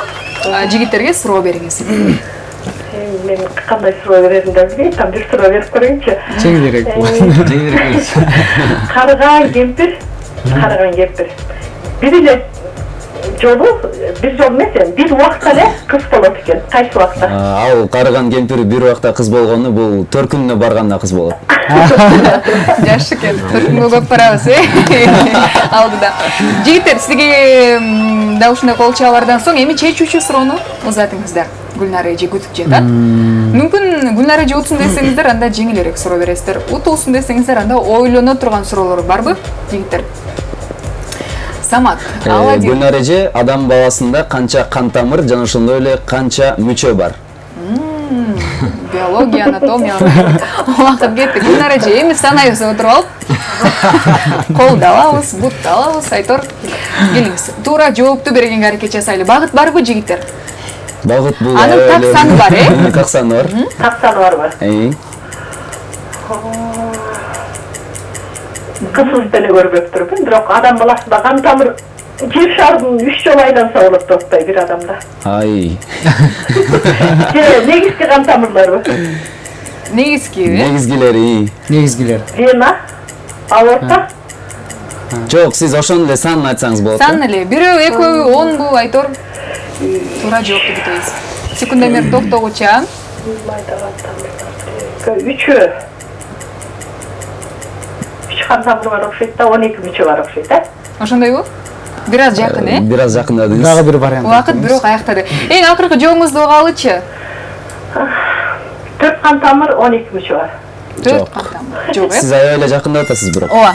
Да ушундай үн менен биз сиз менен коштошобуз. Эми болсо биз сиздерге жеңүүнү дагы берип кетебиз. Анткени сиздерге дагы бир упай, ошондо эсеп 7 болду. 7-2 эсебинде сиздер утуп жатасыздар, ардактуу жигиттер. Ал эми биз туура жоопту узаткан абонентке дагы мында дал ушундай белекти дагы берүүгө даярбыз. Тумар Чекит ФМ медиа порталына мыкты СМС каттарды узатсаңыздар болот, жана мында белекти дагы берүүгө даярбыз.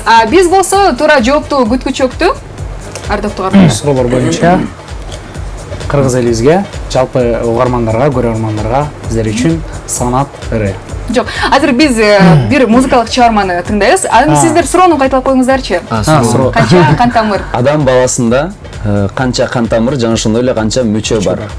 Биздин угармандарыбыз, биздин көрөрмандарыбыз бул суроого жоопту баарыңыздар эле билсеңиздер керек. Мүмкүн сиздин туура жообуңуз дагы бизге жеңиш алып келет. Жана дагы сиз дал ушул жакшынакай белектин дагы ээси болосуз. 6100 кыска сандары кызматта Тумар сөзүнөн баштап узатсаңыз болот. Жана албетте мыкты белекти биз көрсөтүүгө даярбыз. Ичинде футболкасы бар. Албетте бардык размерлерин дагы таап алып берүүгө даярбыз. Жана Тумар радиосунун дал ушундай кружкасы дагы бар. Жакшылыкка колдоносуз деген дагы ойдобуз. Туура жоопту биз жыйынтыкты күтөбүз жигиттер менен. Баары деле билсе керек. Сиз да билесиз, бардыгы билет. Биздин көрөрмандарыбыз дагы билет, угармандарыбыз да билет. Биз сиздерге ишенебиз. Суроону да бир жолу кайталайлычы. адам баласында канча кан тамыр, канча мүчө бар? Мына ушундай суроону биз бердик. Сиздерден туура жооп күткүчөктө бир музыкалык чыгармага дагы клипке дагы кезекти беребиз. Каныкейдин аткаруусундагы Адаштым деген музыкалык чыгарма. Жашоо деген сандык экен, сандыкты ачасың сен үмүт менен.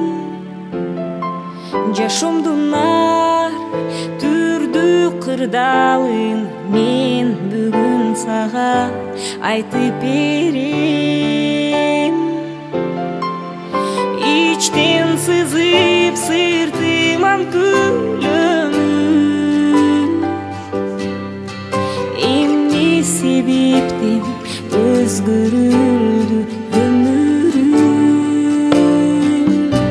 Жүрөгүм сыздап ыйлады, айтчы эмнеден жаңылдым, эмнеден адаштым,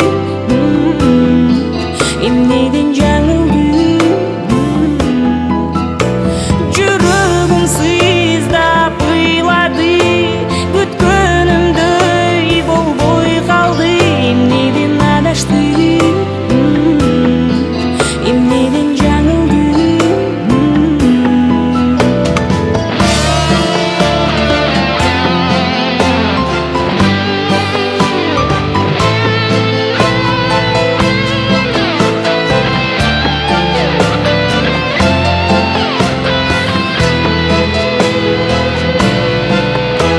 Өз тагдырымды табамын деп кайгылдым. Кечир жердешим, үлгүлүү бола албадым.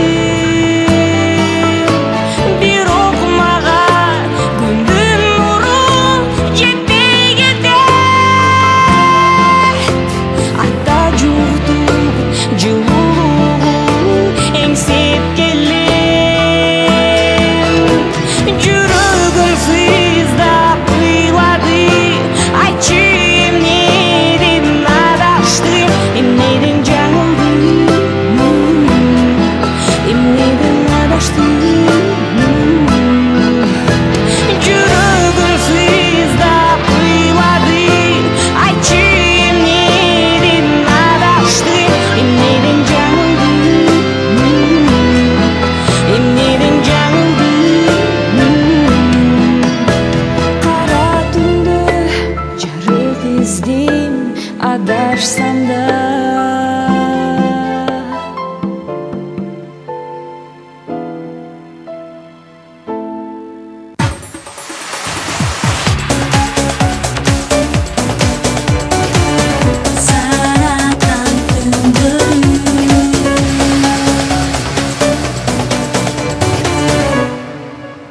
Сарatan түндөрү. Саратан түндөрү 2014 уланууда угармандар, уктабаңыздар, мыкты оюнга дагы сиздерди чакырабыз. Номерибиз 510181, ал эми борборубуздун коду 0312. Буга чейин биз СМС каттарга дагы узаттык элек суроону. Канча тамыр жана канча мүчө бар деп. Тилекке каршы биз азыркы учурда туура жоопту кабыл ала элекпиз. Анткени 6 кан тамыр 12 мүчө, 5 кан тамыр 12 мүчө, 2 кан тамыр көптөгөн мүчөлөр бар экен деген суроо жок, туура эмес э? Жо, туура эмес. Мүчөлөр тактап айтканда мүчөлөрү туура эле, бирок кан тамырлар туура эмес болот. Мүчөлөрү жакын, ал эми кан тамырлары чында эле көп экен. Ошондо биз бардык жалпы кан тамырларды алганда, Албетте. Биз болсо, ардактуу достор, баштайлы оюнубузду уланталы. Жана биз буга чейинки суроолорду, суроолор дагы бар экен. Сиздерге ишиңиздерге ийгиликтерди каалайм. Айткандай, жеке суроом бар. Азыр теледен өзүңөрдү кандай алып жүрсөңөр дейт, жашоодо да ошондойсуңарбы дейт жигиттер. Мындай жашоодо деле мындай кийинип жүрбөйбүз. Бирок негизи эле жан дүйнөмүздө ушундай эле. Сиздерге жакшылыктарды каалайм деп 3213 номер менен аяктаган абонент. Медер байке канчанчы жылкысыз дейт? Мен 91-жылкы. 91-чи. Ишиңиздерге ийгиликтерди каалайм. Жебет Оуз, силер Кыргызстандагы мыкты жигитсиздер, улар узаткан экен буласыңыз катты. Салам Мойдун, бул нерсени Салам Мойдун аке деп узаткан экен, Анара узаткан жана жебе толу сиздерге дагы салам, Анара узаткан. Ишиңиздерге ийгиликтерди каалайм, мага ырдап бериңиздерчи ырларды дейт. Ырдайлы эми биз сөз берип кеткен эле ардактуу угармандар, ырдайбыз жана албетте көңүл ачабыз алдыда.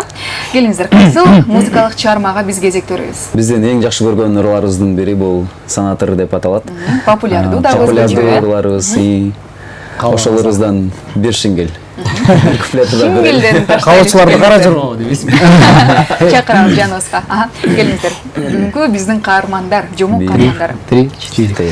Birde jigit tömine, birde jigit jöjürüt. Tömingende jigitti, töbüsüne götürüp ay tögörüp töbel jürüt. Jöjürgönde jigitti, jöjürgönde jigitti. Jönjürbet homo bul dep, jöle türtü belgülöt. Jönjürbet homo bul dep, jöle türtü belgülöt.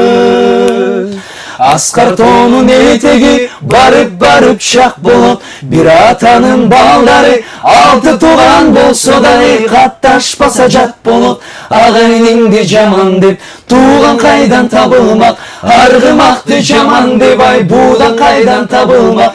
Argımaktı jaman dep ay budan kaydan tabılmak. Азаматсыздар жигиттер.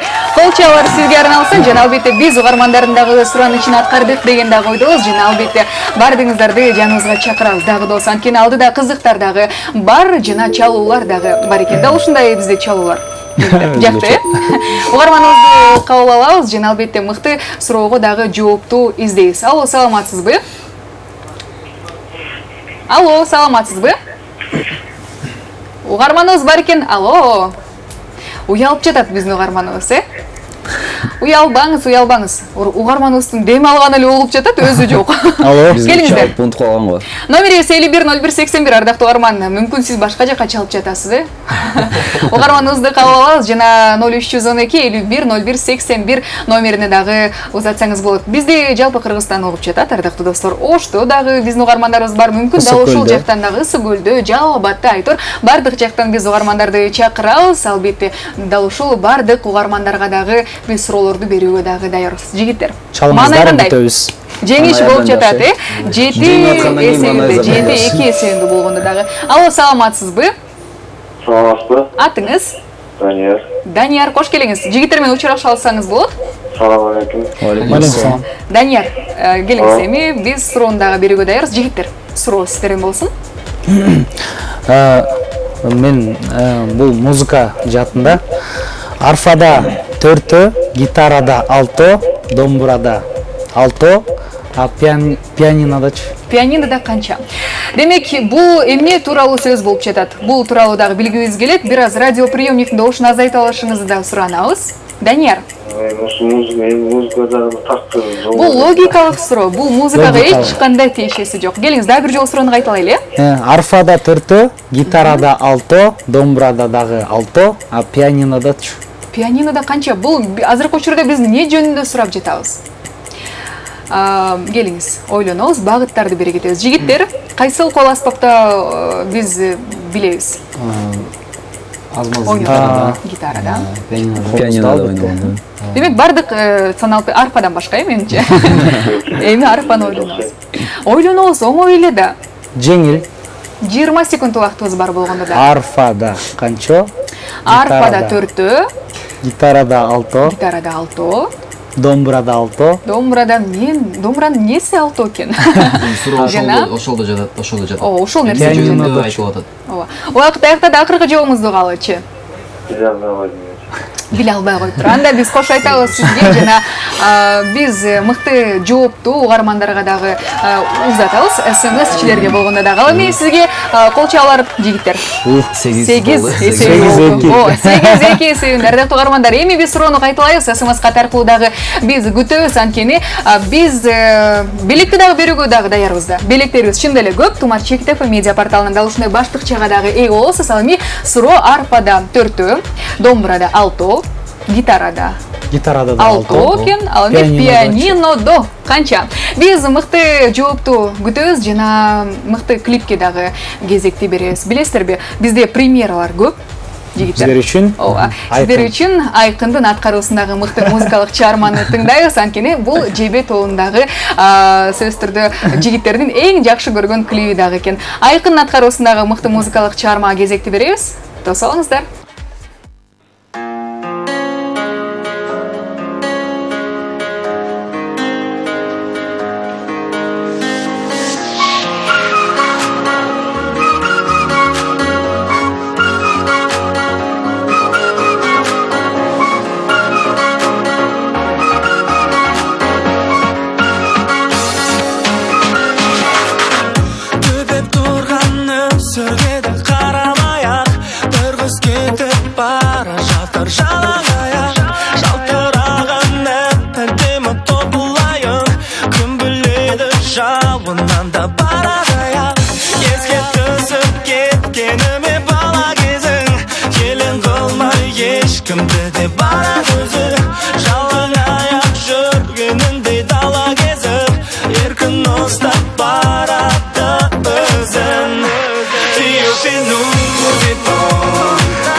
Жап жаңы музыкалык клип бардык угармандарга жана көрөрмандарга жакты деген ойдобуз. Эгерде сиз ал музыкалык клипти көчүрүп алууну кааласаңыз, анда Борбор Азиядагы биринчи медиа портал Тумар Чекит ФМден көчүрүп алсаңыз болот. Ал жакта көптөгөн шоу-бизнестин акыркы жаңылыктары да орун алган. Буга кошумча бүгүнкү жигиттердин образында да ушул сайттардан бир аздан соң көрө алсаңыз болот. Жана ал жактан сиз ыр дагы көчүрүп алыңыз жана онлайн аркылуу да бизди тыңдасаңыз болот. А бизде болсо келген угарманыбыз дагы бар экен, чалууларыбыз дагы орун алган. Саламатсызбы? Ооба, саламатсызбы. Саламатчылык, атыңыз ким болот? Айдай. Айдай, кош келиңиз. Уктап жатасызбы, Айдай? Саламатсызбы. Уктап жатасызбы? Жок. Жигиттерди көрүп ушунчалык эзилип жатасызбы? Келиңиз, учурашып алалы дагы, оюнга өтөлү. Саламатсызбы Айдай? Сиз да Айдай. Келиңиз, суроону берели, ким берет? Медер чарчады окшойт, суроо бере. Жок, ошо мен кечке берет атам, балдар бергилесиздер. Жигиттер. Самат берет го дейм суроону. Ойлонуп анткени Самат да калгач. Жанагы эле суроону берели. Жок, буну СМС катка бердик. Ана мен берейин. Кайра эле. Суроо. Мезгил боюнча 1-майда кар жайбы? Суроо ушундай кетти, убакытты берели, ардактуу угарман. Келиңиз. Алло, угарманыбыз барбы? Айдай. Абада бир жолу кайта коесузбу? 1-майда кар жайбы? 1-майда кар жайбы? Бул логикалык суроо. Ойлоносуз, бул жерде суроонун өзүндө да жооп камтылган, э? Да. Жок, жабайт. Келиңиz, жабайбы? Эмне үчүн? Жаз келип калат, э? Жаз келип. Бирок ал да жооптор эмес. Мен да бир аз ойлондум. 1-май болгондо эми жаздын 3-айы, 1 эмес, 2 эмес, 3-айы келип калганда качан эле биз көрдүк эле. 1-майда келиңиз. Секундалар. 1-майда кар жайбы. Жакшы экен, сиздер көргөн окшойсуздар, э? Барыбыз эле көргөнбүз ал карды. Акыркы жооп Айдай. Жабайт. Жабайт. Жок, жайт. Эмне үчүн жайт деген суроо болуш керек да. Сиз менен коштошобуз, анткени кийинки угарманыбыз дагы мүмкүн дал ошол суроого дагы жоопту билем. Мен ал суроого жооп берем, мен көрсөткүчтү өзгөртүүгө даярмын деп турган чагы. Эскерте кетсек, биз мыкты суроону берип өттүк элек, буга чейин. Албетте. Канча мүчө, канча кан тамыр бар. Кан тамыр дегендерди. Суроолорду да болсо күтөбүз, жоопторду башкача айтканда. Бизде болсо келген угарманыбыз дагы бар окшойт. Биз мыкты жоопту дагы күтөбүз. Буга чейин берип өттүк. 1-майда кар жайбы? Ардактуу угармандар. Алло. Алло, саламатсызбы атыңыз? Саламатсызбы атыңыз? Саламатсызбы. Атыңыз ким болот? Атыңыз? Атым Айдана. Айдана, айтсаңыз, сиз кайсыл жактан чалып жатасыз? Менче Бишкек шаарынан. Кандай? Кайсыл жерден бизге байланышка чыгып жатасыз, Айдана? Бишкектен. Бишкектен эле. Эмне үчүн анда мындай бир аз артта калуулар болуп жатат? Келиңиз анда Айдана, радиоприемниктин добушун бир аз азайтабыз дагы, бизге көңүлүңүздү бөлөлү. Эми суроо болсун, да бир жолу. Айданага 1-майда кар жайбы? 1-майда кар жайбы. Суроо ушундай болду, Айдана, убакыт кетти. Ошондо биз кандай жоопту күтүп алат экенбиз Айданадан? 1-майда кар жайбы? Айдана? Жайт. Эмне үчүн? Кантип жайт? 1-май эмес, 9-майда дагы жайган. Жок. Бизде болсо так суроо болуп жатпайбы? Бул логикалык суроо деп айтып өттүк. Бул эч кандай даталарга тиешеси мүмкүн дагы жок. 1-майда кар жайбы? Сизден жооп күтөбүз, Айдана. Бул суроого менче бардык эле угармандарыбыз азыркы учурда СМСчилер даярданып жаткан болсо керек, э? Мен билет элем, ой, эмне урушподу? Не дейт? Убакыт аңгыча аяктады. 5 секунд убактыбыз бар, Айдана. Климат өзгөрсө кар жайт да. Жок. Тилекке каршы биз сиздин жообуңузду ала албайбыз, анткени сиздин жооптор эмес, жигиттер туура жоопту айтпай турабыз. Анткени биз сиздерге кол чабуулар менен дагы бир упай кошобуз. 9-2 эсебинде азыркы учурда сиздер алдыда келе жаткан убагыңыздар. Ал эми биз болсо ардактуу угармандар, ардактуу СМСчилер деп кайрылалы. Бул нерсени сиздер бардыгыңыздар эле билсеңиздер керек. Үмүтүбүз сиздерде чын эле чоң, анткени биз туура жоопту дагы кабыл алууга даярбыз. Эми биз суроону бир жолу кайталайлы. 1-майда кар жайбы деген экен. Бул логикалык да суроо. Менин суроомдун өзүнөн сиз жоопту уга алсаңыз болот, жана жоопту биле алсаңыз болот. 6100 кыска сандарына жоопту узатыңыз. Тумар сөзүнөн баштап эң алгачкы жана эң туура жоопко биз дал ушундай белекти дагы берүүгө даярбыз. Тумар Чекит FM медиа порталынан баштыкча айлантып дагы көрөбүз. Ичинде көп нерселер бар. Менче керек керектүү нерселер. Ичинде мыкты белек, сумка, баштыкча, башкача айтканда футболка жана кружка дагы бар. Ардактуу угармандар, демек биз оюнду улантабыз. Жигиттер, маанай жакшы болсо керек, менчи. 8-2 деген эсеп, не деген эсеп? 9-2. Не деген эсеп, ардактуу угармандар? Биз болсо мыкты оюнду улантабыз, убакыт бар, өзгөртүңүз. Биз болсо суроону, дагы бир жолу кайталайлы. Биз буга чейинки сиз суроо берип өттүңүз эле, арфада 4, гитарада 6, домбурада 6, ал эми пианинода канча деген канча? Ушундай жооп болду, пианинода канча?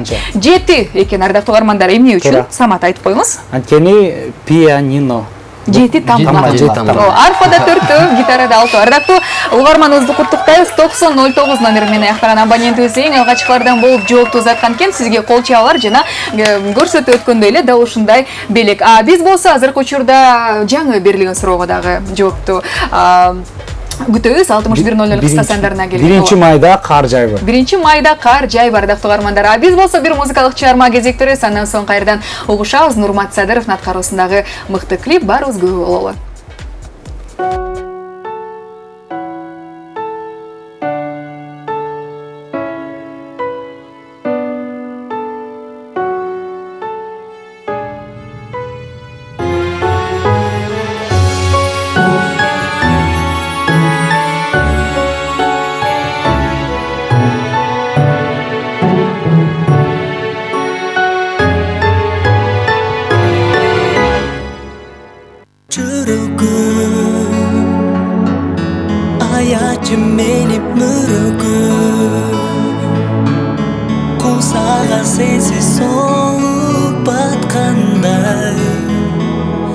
Arzusun aytıp jatkanday, жүрөгүм аячы менип мөрөгүм кусага сенсиз солуп баткандай, арзусун айтып жаткандай. Алыстасаң жолукканга ашыга берем, жаныңдан чыга албай келем. Дем күч берген өмүрүмө сыйкыр күч белем, өзүң деп мен жашап келем. Жүрөгүм аячы менип мөрөгүм кумсага сенсиз солуп баткандай, арзусун айтып жаткандай. Жүрөгүм аячы менип мөрөгүм кусага сенсиз солуп баткандай, арзусун айтып жаткандай.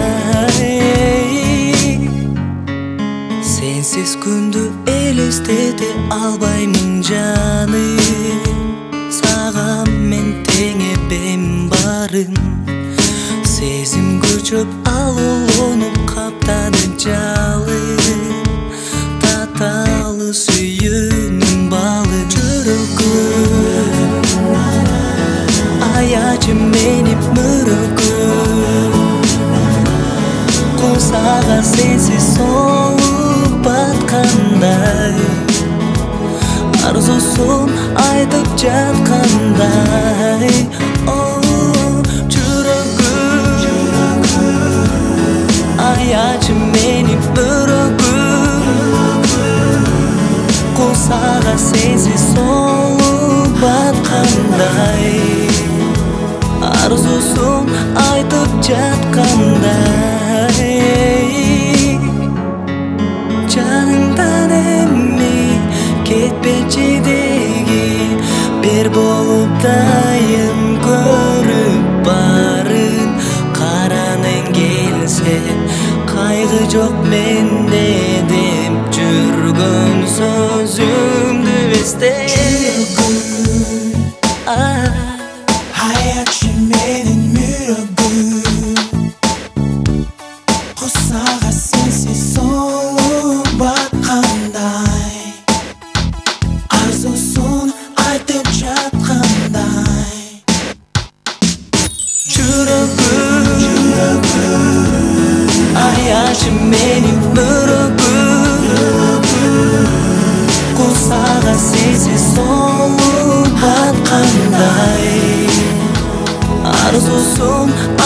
жатқандай жүрегім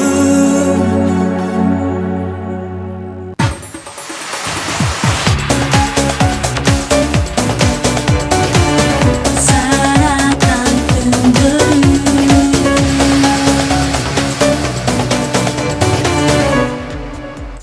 Тумар радиосының тіз эфирінде жана Пирамида телеканалындағы Тумар түнкү каналында Саратан түндөрү 2014 улам жаткан учур ардактуу каармандар. Жана албетте бүгүнкү биздин конокторубуз тууралуу да айтып өтпөсөк болбос. Алар кыргыз баатыры Аладдин, грек баатыры жана биздин сүйүктүү гусарыбыз. Демек, ардактуу каармандар, да ушул образдар менен сиз оюн жаратууну кааласаңыз анда кош келиңиз. 510181 бул студиябыздын номери. Бизге келген каттар дагы бар экен, болгондо дагы туура жооп менен. Биз ошондо Саматтын суроосу болчу. Биринчи майда кар жайбы. Туура жообун айтып коюңузчу. Мен өзүм. Албетте жайт. Биринчи майда жайт, анан барып чоң жайт. Башкача айтканда майда жайт. Майда болду. Ошондо бизге эң биринчи келген кат бар экен, эң алгачкылардан болуп 0360 номери менен аяктаган абонентти куттуктайбыз. Ал жазыптыр: "Мап майда кар жайт" деп. Жөн эле май эмес, мап майда. Сизди чын жүрөктөн куттуктайбыз жана кол чабууларды арнап, сизге дагы ушундай белекти дагы берүүгө даярбыз. Жигиттер, белектер чын эле бизде абдан көп. Андыктан бүт угармандарды белектерге дагы биз батырабыз. А бизде болсо салты бар, ардактуу биздин жигиттер. Буга чейинки Саратан түндөрүн чын эле көрүп жүрсөңүздөр керек. Бизде ошондо кандай салт бар билсеңиздер керек. Образ. Жок, бизде ошондо кайсы селфи деген, ооба. Селфи деген бизде бар. Болгондо дагы салтыбыз. Эми түз эфирде жигиттер селфи жасайбыз жана ал нерсени биз социалдык тармактарга узатабыз. Келиңиздер. Ким баштайт? Кимиңиздер селфини жакшы тартасыздар? Ооба, жалпы бир селфини баштайбыз. Ошондо Минур, сиз тартат экенсиз жана биз түз эфирден ал селфини көрсөтүп, биз ошондо өзүбүздү эле тартабыз. Ооба, өзүңүздөр эле тартыңыздар. Сиз да ошол беле? Жок. Мен андан кийинчү. Келиңиздер. Биз азыр учурда жакшы көрөбүз барыбыз. Жакыныраак. 1 2 3 На, да ушундай баскычтан соң ардактуу достор, селфи даяр болду. Эми биз камерага көрсөтөбүз, жакындатып жана бул селфини ардактуу каармандар сиздер Instagram баракчасына башбаңыз жана ал жакта Тумар астыңкы сызыкча FM деген баракча бар. Да ушул жактан азыр сиз көрө алсаңыз болот. Ошондо селфини дагы аяктаттык. Саратан түндөрүнүн программасы тууралуу да сүйлөшүп калбадыкпы? Буга чейинки конокторду көрдүңүздөр эле. Кайсыл образ өзгөчө жакты сиздерге, жигиттер? Мага мен өзүмө жооп берсем, мисалы мага Гүлнур Сатылганова эжекебиздин образы жакты. Мугалим болуп келди го. Сизге Бедер? Бүгүнкү образын жакты дейсизби? Мага өзүм образым албетте жакты, бирок мен кимдер кандай унутуп калдым, мен жакшылап көрбөп турмун. А сиз Аладдин? Мага баарыныкы эле жакты. Баарыныкы эле, баарынын аракети бар. Сиздики? Нон-стоптук жакты. Нон-стоптук өзгөчө. Негизи Клеопатра менен фараондун образы мага жагат. Жагат. Албетте, дал ушундай образдарды биз азыркы учурда талкууга алдык. Эми кийинки коноктордон мүмкүн сиздердин образыңыздар тууралуу да сурап калабыз, ошол үчүн. Ал эми бизде болсо дал ушундай чакыруу бар экен, ардактуу каармандар. Келиңиздер, өзгөрттүңүз көрсөткүчтөрдүн бардыгын жана албетте мыкты СМС каттарды да узатсаңыздар болот. Угарманыбыз бар экен. Алло, саламатсызбы? Алло, саламатсызбы? Деп угарманыбыз дагы бизге азыркы учурда келип калган экен. Алло, саламатсызбы? Алло. Саламатсызбы, атыңыз? Тумар. Тумар, Ооба. О, Тумар. Саламатсызбы? Тумар экен, Келиңиздер. Тумар эжеке, сизге кумар суроо берсин, Тумар, кумар деп. Келиңиздер, суроону даярдайбыз. Суроо беребиз. Тумар эжекеге Минур бизден менден болсун, Минурдан. Тумар эже, кайсыл музыкалык ноталардын жардамы менен биз аралыкты ченесек болот? Тумар эжеке, угуп жатасызбы? Ооба, Кайсыл музыкалык ноталардын жардамы менен аралыкты ченесек болот? Бир мүнөттүк убакыттын ичинде сиз бардык нотаны эстеңиз. Кайсыл ноталардын жардамы менен биз аралыкты чене алабыз? Бир аз багыт беришке талаштайбы? Эми өзү жетеле нота болсо. Фа, соль, ля, си. Ноталарды билем да, талаштарымда, бирок канча нота ошолордун мисалы? Эки экөөсү ноталар менен аралыкты ченейсиз да? Эки нота менен. Эки нота бар. Ошол Кайсы нотанын ичинен эки нота менен. До ре, жок, до ре эмес. Мүмкүн соль ля. Аябай жакындашып кеттик болду. Ушул сыяктуу бир эки мисалды келтирип көрүңүз. Кайсыл ноталардын жардамы менен биз аралыкты ченей алабыз. Мен менен Минурдун ортосунда аралыкты биз ал нерсе менен ченей алсак болот экен. Тумар.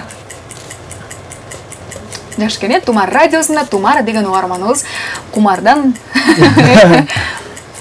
Секундомерди токтотобуз, ардактуу Тумар. Барбызбы? Бармын, но бирок Жок, тилекке каршы. Жок, тилекке каршында сиз менен коштошобуз. Жана биз кийинки упайды, кийинки упайды дагы сиздерге узатабыз. Ардактуу 10 болду, ошондо толук бир 10 деген санды сиздерге бердик. Жана албетте угармандардын азыркы учурда 2 гана эсеби бар, 2 гана упайы. Биз болсо да ушул суроону Минур угармандарга узаталы. Азыркы учурда көрөрмандар, угармандар мен ушул суроону билет элем, мен деген ал аралыкты ченей алат элем дегендер да бар болсо керек. Эки нотанын жардамы менен дейли, музыкалык эки нотанын жардамы менен биз ал нерсе менен аралыкты ченей алабыз. Ал кайсыл эки нота? Ардактуу угармандар, 6100 кыска сандарын узатыңыз. Тумар сөзүнөн баштап дал ушундай СМС катты сиз эң алгачкылардан болуп туура узатсаңыз, анда Тумар Чекит ФМ медиа порталынан дал ушундай белекке дагы ээ болсоңуз болот. Биз болсо туура жоопту кабыл албай калдык. Тилекке каршы жанагы бир сурообуз бар эле, Минур сизден берген. Канча мүчө, канча кан тамыр бар? Канча кан тамыр бар деген. Тилекке каршы биз анын жообун ала албай калдык. Ошо туура жоопту айтып коесузбу? Туура жообу жана жогоруда айтылгандай мүчөлөрүнүн баарысы туура айтып атышты. 12. Бүт жалпы кан тамырлардын баарын эсептегенде майда тамырлардын баарысы кан тамырга кирет. 62 кан тамыр, 12 мүчө бар. 62 кан тамыр, 12 мүчө. Адам баласында. Тилекке каршы туура жоопту берген угармандарыбыз жок экен, бирок эч качан кайгырбайбыз, анткени кийинки суроолор дагы бар. Биз болсо азыркы учурда бизде кесиптешибиз бар. Барыңыздар эле жакшы тааныша болушуңуздар керек. Айнура Аваданова аттуу Сарытан түндөрүнүн экинчи алып баруучусу. Анын дал ушундай жакшы көргөн клиби бар. Кешүй командасынын аткаруусундагы мыкты музыкалык чыгарма. Эмне кетебизтерби жигиттер? Анткени дал ушул айымыбыздын бүгүнкү туулган күнү менен да куттуктайбыз. Айнура Аваданованы чын жүрөктөн куттуктайбыз. Кесиптештерибиздин аткаруусунда жана албетте дал ушундай кол чалууларды дагы ыйгарабыз. Кесиптештерибиздин арасында ар дайым бар болуңуз дейли, жана ар дайым күлүп жана жүрө беришиңизге биз тилектешпиз дейли. Жана сиздин урматыңызга ардактуу кесиптеш Кешүй командасынын аткаруусундагы мыкты музыкалык чыгармага кезекти берели. Андан соң биз жигиттер менен кайрадан оюнду улантабыз.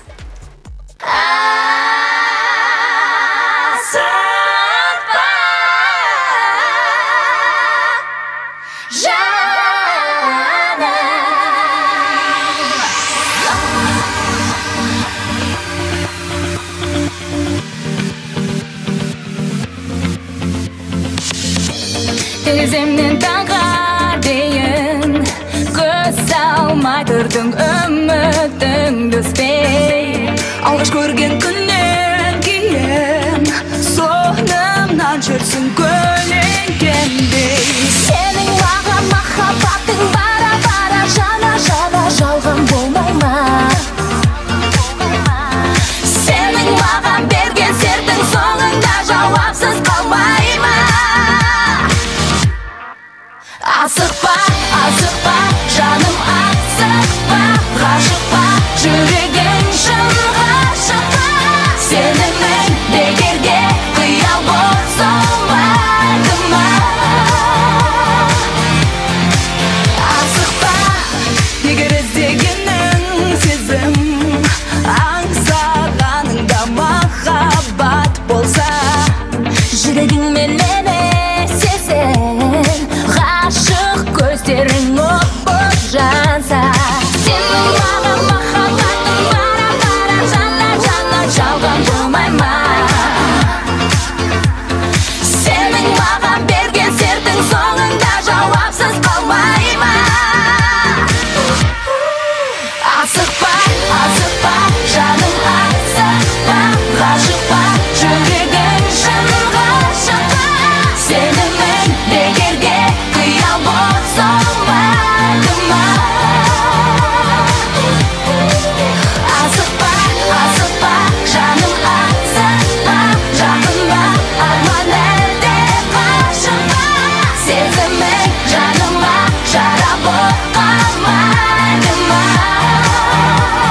Senin mağan mahabatın bara bara jana jana jana bulmayma. Senin mağan bergen serdin sonunda cevapsız kalmayma. Asıkpa, asıkpa, canın jansın asla şıkpa. Şöldürgen şanın aşıkpa. Seninle sevgide kıyal bolsun bakıma. Asık, asıkpa, asıkpa, canım asıkpa, canıma arman elde karşıma. Sezime canıma şarap olmamadıma. Canım asıkpa.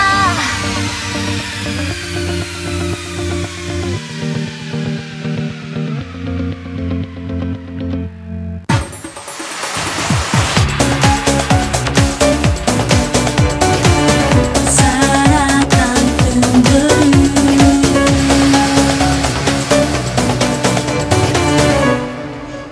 Саратан түндөрү түнкү шоусу чын эле бүгүн ысык, анткени жанымда 1 эмес, 2 эмес, 3 эмес, 4 мырза отурат. Болгондо дагы өзүнчө каармандардын ээси Аладдин, кыргыз баатыры жана биздин грек баатырыбыз жана биздин сүйүктүү биздин образдар чын эле Шалкунчик деп койсоң жок. Ардактуу каармандар, биз буга чейинки учурда суроо берип кеттик элек. Кайсыл эки нотанын жардамы менен биз аралыкты ченей алабыз деп келген бар экен. Доля дейт. Биз доля менен аралыкты эмес, кайсыл бир нерсени бөлө алабыз, Албетте. Ишиңиздерге ийгиликтерди каалайм дейт. Ми деп узаткан экен. Да, бир нота калып. Окшош бир эки нота да. 0292 номери менен аяктаган абонент Миля деп узаткан экен. Туура. Анткени Миля менен биз аралыкты аныктайбыз жана кол чаларды сизге арнайбыз. Ардактуу каарман, болгондо дагы 0292 номери менен аяктаган абонент эң туура жоопту узаткан экен жана бул кол чаларды жана бул белекти биз сизге арнайбыз. Тумар Чекитов медиа порталынан да ушундай жагымдуу белек сизге жагат деген дагы ойдобуз. Бизде болсо келген каттар бар экен.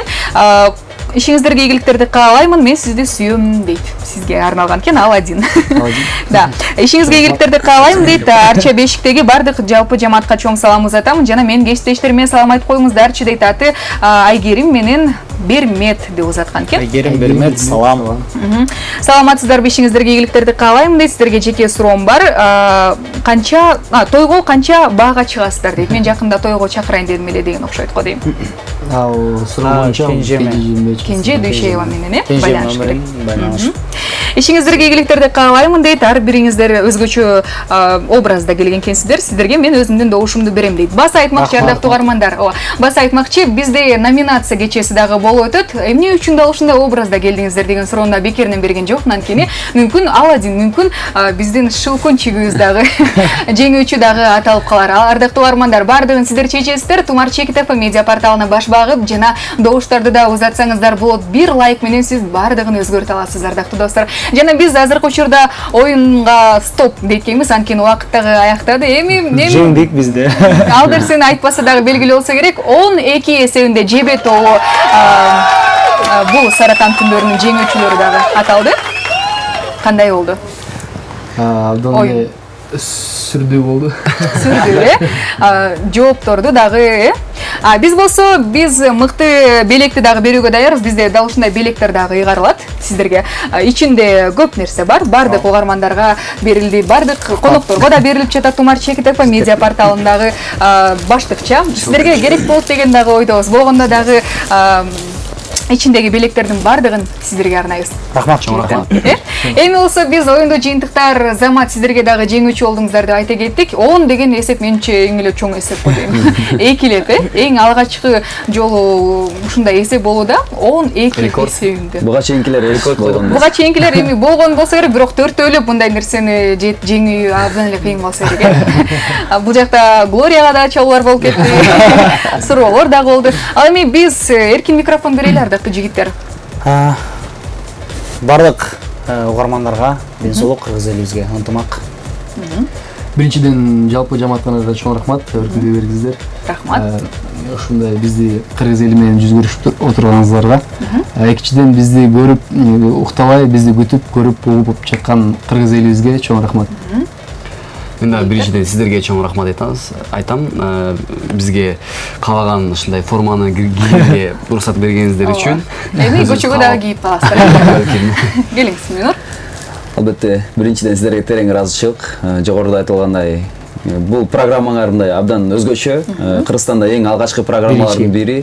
Барыңыздарга терең ыраазычылык билдиребиз. Аман болуңуздар. Дал ушундай жооптордон, дал ушундай сөздөрдөн соң ардактуу каармандар, биз бардык угармандарга, бардык Кыргызстанга бейпил түн дагы каалайбыз. Анткени алдыда жаңы күнгө болгондагы демиңер да жаңы күчтөр дагы албетте ар дайым жаныңыздарда болсун. Кызматта болгон Айжан Турдалиева жалпыңыздарга бейпил түн каалайбыз. Ал эми жигиттерге болсо сиздер добуш берүүнү кааласаңыздар, ардактуу каармандар, Тумар Чекитов медиа порталына дагы баш баксаңыз болот. Эртеңки эфирди дагы өткөрүп жибербесеңиз абдан сонун болот. Анткени эртең дагы жакшы оюн болот, жакшы кызыктуу суроолор дагы болот. А биз болсо Саратан түндөрү үчүн Култаев Production студиясына чоң ыраазычылыкты билдиребиз жана бардык угармандарды дагы да болсо жаныбызга чакырабыз. Тумар менен бир болуңуз.